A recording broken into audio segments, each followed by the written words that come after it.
فقہی مسئلہ نمبر 2، حج کے موقع پر دی جانے والی قربانی اور عید قربان کے موقع پر دی جانے والی قربانی میں کیا فرق ہے؟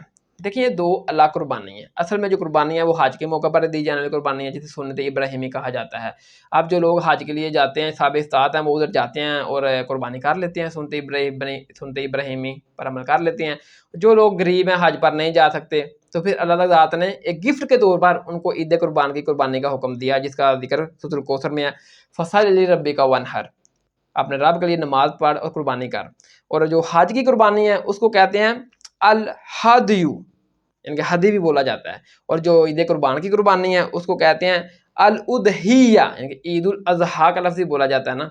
تو آج کے دور میں تو یہ دو اللہ قربانی ہیں، تو اصل میں یہ قربانی حج کے موقع پر تھی۔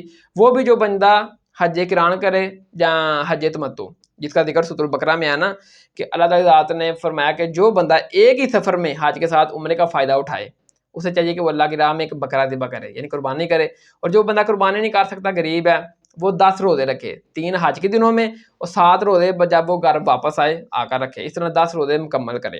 کیونکہ جو مشرکین عرب تھے نا، وہ حج اور عمرے کو اکٹھا کرنے کو گناہ سمجھتے تھے۔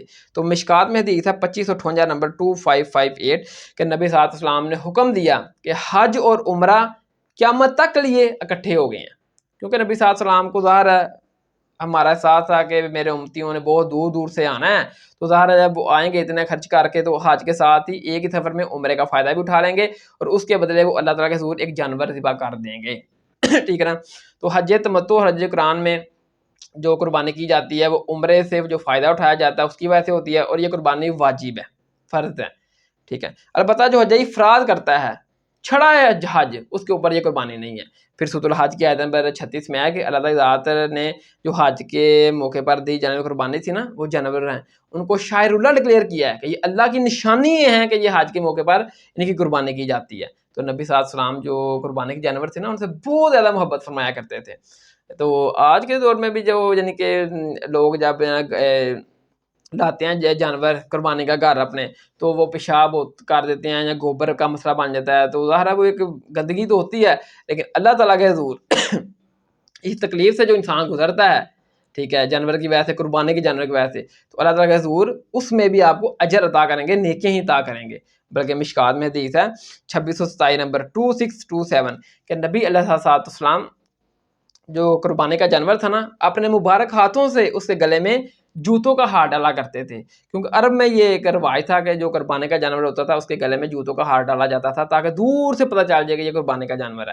پھر ایک اور سنت تھی اشعار کرنا۔ اشارہ کرنا کہتے ہیں کہ جو اونٹ ہے نا، اس کی کوہان کے اوپر یوں ایک ٹک لگاتے تھے، تھوڑا سا خون نکلتا تھا، پھر ادھر ہی مال دیا جاتا تھا خون، تاکہ یہ بھی ایک نشانی تھی کہ پتہ چل جاتا تھا کہ یہ بھی جو اونٹ ہے یہ قربانی کا جانور ہے۔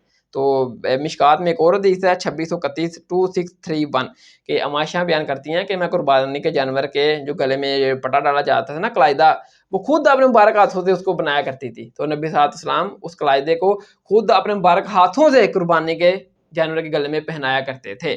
تو نبی صلی اللہ علیہ وسلم قربانی کے جانور سے بہت زیادہ محبت فرمایا کرتے تھے۔ ٹھیک ہے۔ تو حج کے موقع پر جو دی جانے والی قربانی ہے وہ واجب ہے، فرض ہے، ٹھیک ہے۔ اور جو عید قربان کے موقع پر دی جانے والی قربانی ہے وہ احناف کے نزدیک واجب ہے، وہ امت کے شیعہ سنی باقیوں کے نزدیک یہ سنت موقع ہے، اور یہ دو الگ الگ قربانی ہیں، ٹھیک ہے۔ البتہ جو حج افراد کرتا ہے، چھڑا حج، اس کے اوپر یہ قربانی نہیں ہے۔